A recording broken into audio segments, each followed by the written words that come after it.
ลังจากกินเขากินน้ำอยู่ทาซี่แล้วเนาะเราก็เดินทางตอนนี้ก็10 โมงเนาะ10 โมงป้ายแล้วทุกคนเตรียมเดินทางเข้าสู่แขวงเสียงขว้างตอนนี้ก็ยังอยู่ที่แขวงเสียงสมบูรณ์ทุกคนบรรยากาศเส้นทางเขตนี้ก็บางบอนเขาออกไล่เด้อเป็นคุ้มไล่บอนอยู่ก็คอยไปคอยมาเนาะจะไวหรือว่าฟาวผู้ใดแท้ๆเลยทุกคนเนาะนี่ทางดีเม็ดแล้วที่เขาบอกว่าทางดีเม็ดแล้วเม็ดแต่แล้วเอาเลยทางต่อทุกคนโอ้ยบรรยากาศเมื่อยทุกคนระยะทางของภูเขานี่เนาะโอ้ยมีแต่คุ้มแต่บ่อนี่แหละโอ้ยครับเดี๋ยวมอเสียงขว้างกับมอจะเตื้อทุกคนน้ำเหลือกินน้ำแจ่นึ่ง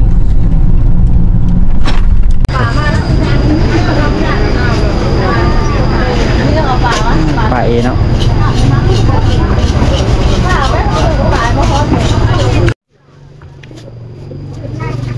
จะได้คนว่ามันเอาซองแล้วแซนซี่จะขายเด้อเรื่องเราก็จะตีกันอ่ะโอ้โหปลาเอเนาะปลากดปลาเพิ่งสิ่งนั้นสิ่งท่องแท้ได้สร้างอันนั้นของเราแบบนั้นแบบนั้นแบบนั้นสร้างเส้นสายของได้นี่ก็ได้เขาเส้นสายได้ที่บางแบบแวะสมตลาดท่าเวียง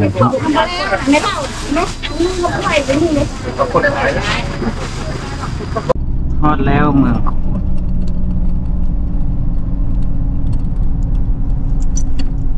คูนี่เขาเจ้าก็เฮ็ดนาเนาะเก็บดำนาเด้ออุดมสมบูรณ์เด้อทางเสียงกว้างพอพัฒนาไปคือเสียงกว้างทุกคน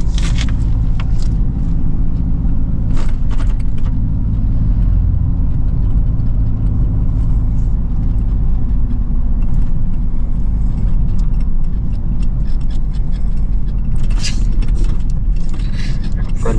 เทพห่านไข่หมักไม้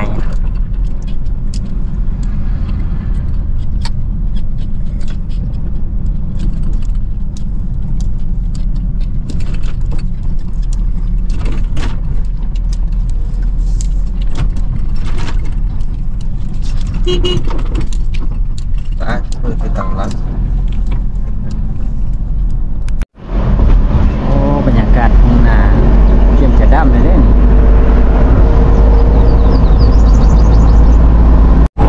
โอ้งามบรรยากาศยามแดงที่เสียงกว้างป่าหญ้าเขี้ยวทุ่มเฮ้ยเหมือนแป้งขี่รถใส่ไตเหมือนแป้ง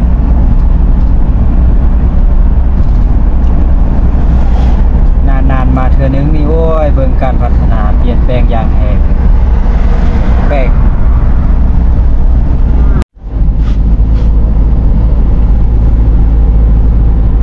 อากาศพอดีเลยเนาะมันแปลกเย็นจอย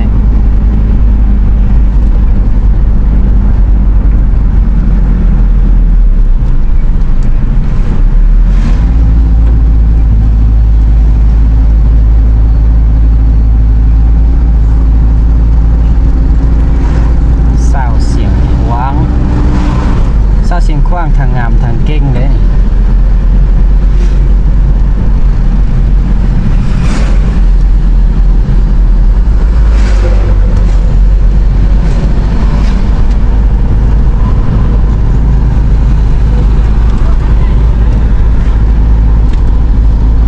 มีไล่คิวเนี่ยคิวรถเนาะเพราะว่าใส่ไตใส่เนื้อเปิดแข่งเดียวนะอยู่เสียงขว้างเปิดคิวรถความอยู่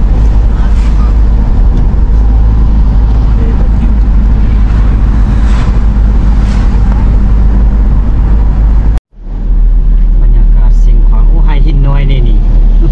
มาตั้งซื้อบงเบียนหินให้น้อยหินให้ป้อมเนาะไม่ของแท้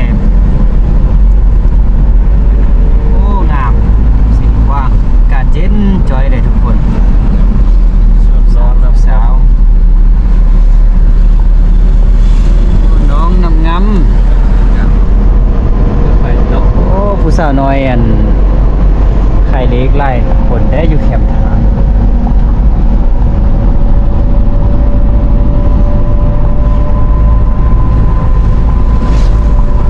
การพัฒนาอยู่เสียงขว้างบ่หยุดบ่หย่อนเลยนะ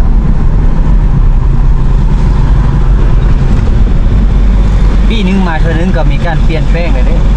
ว่าบอกเหนือ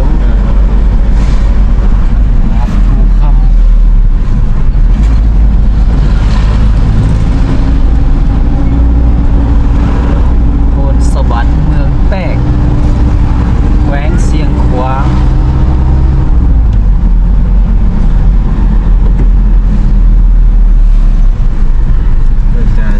รัดจู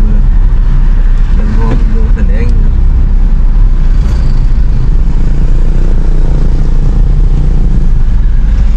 รถติดอยู่เสียงขว้างนี่ครับนี่ก็คือบรรยากาศยามแรงทุกคนเนาะเราเดินทางแต่นครหลวงเวียงจันทน์ก็มาฮอดเสียงขว้างประมาณ3 โมง 3-4 โมงนี่แหละเราก็จะเดินทางต่อไปที่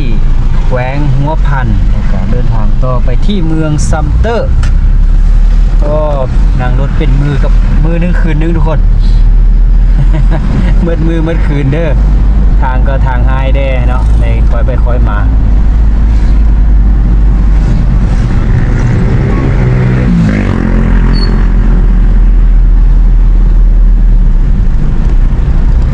เสียงขวางวันนี้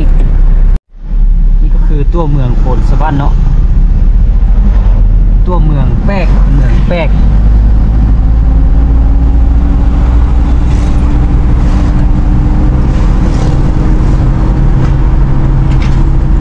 นี่คือเอินเบอร์ฮาเนาะนี่เบอร์ฮาโอ้ยการลงทุนนี่ธรรมดาไปเสียงกว้างบ่ว่าหานคาบ่ว่าการลงทุนค่ายรถอย่างต่าง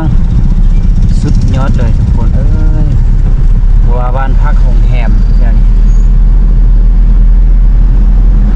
หานคานี่เปิดบ้านว่าดอกเฮ็ด เปิดตลอดเลยนะสาวเสียงขวางทั้งงามทั้งเก่งทางหน้านี่ก็ศูนย์การค้านี่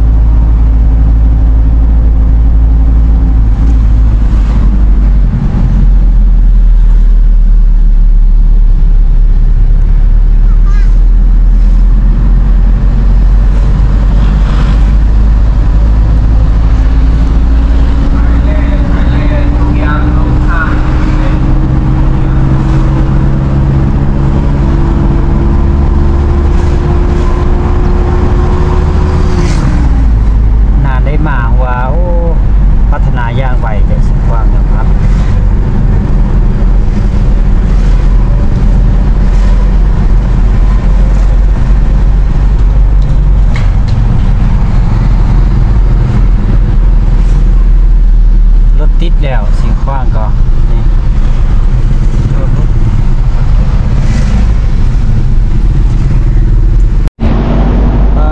ทุกคนบรรยากาศเสียงขว้างยามนี้เนาะมีแต่ตึก มีแต่ตึกโรงแรมมีอย่างต่างๆนะอาหารติดกับเส้นภูคำประเทศนี่การพัฒนานี่จะบ่หยุดยั้งเลยเสียงขวางบ้านเฮาครับ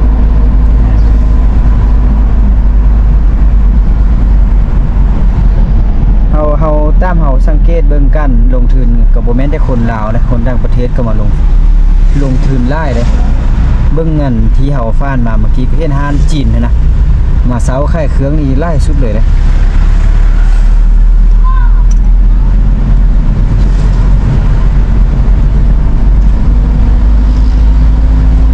บ้านพักโรงแรมร้านอาหารตลาดนี่เกิดขึ้นบ้านดอกเฮ็ดแท้ๆเลยแหละ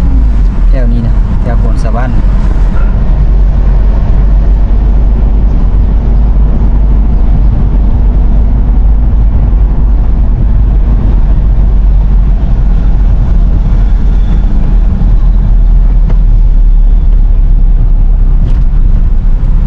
เกี่ยมฮอตครั้งไข่แล้ว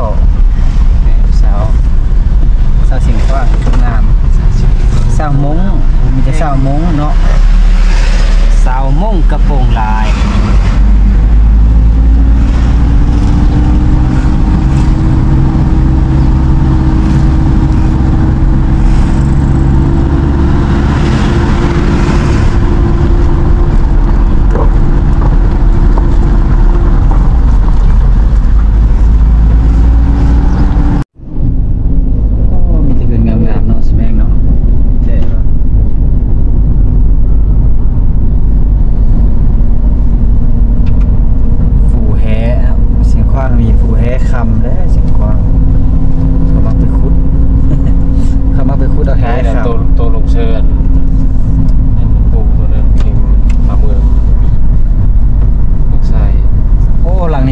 สาง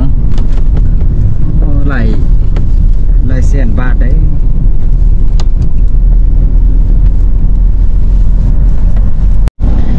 บรรยากาศคังไข่ป้าคังไข่นี่คือว่ามิดแถว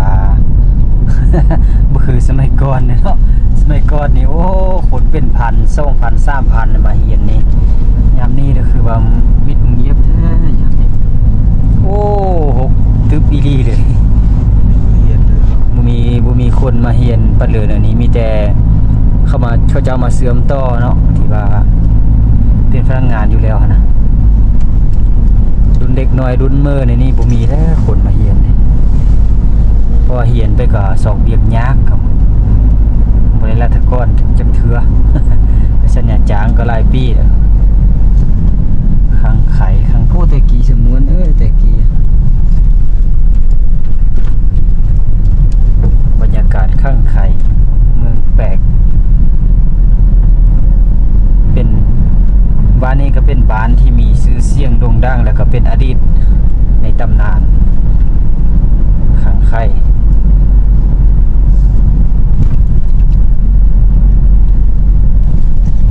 เป็นบอนสู่ฮบอย่างนักเลยในสมัยก่อนในแถวนี้เนาะ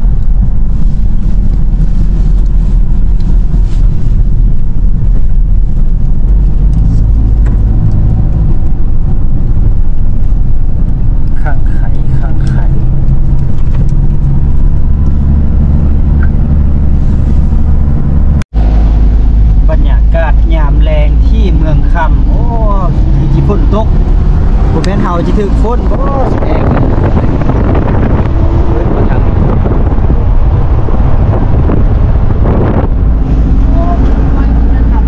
ทุ่งเพียงเมืองคำโอ้นักทางนั้นฝนตกแน่ด้วยเอามาเป็นซื่อเป็นตามมืองามบรรยากาศเมืองคำยามแรงช่วงนี้เป็นช่วงฤดูที่เขาจะไถนาไถเนาะน้ำสาลี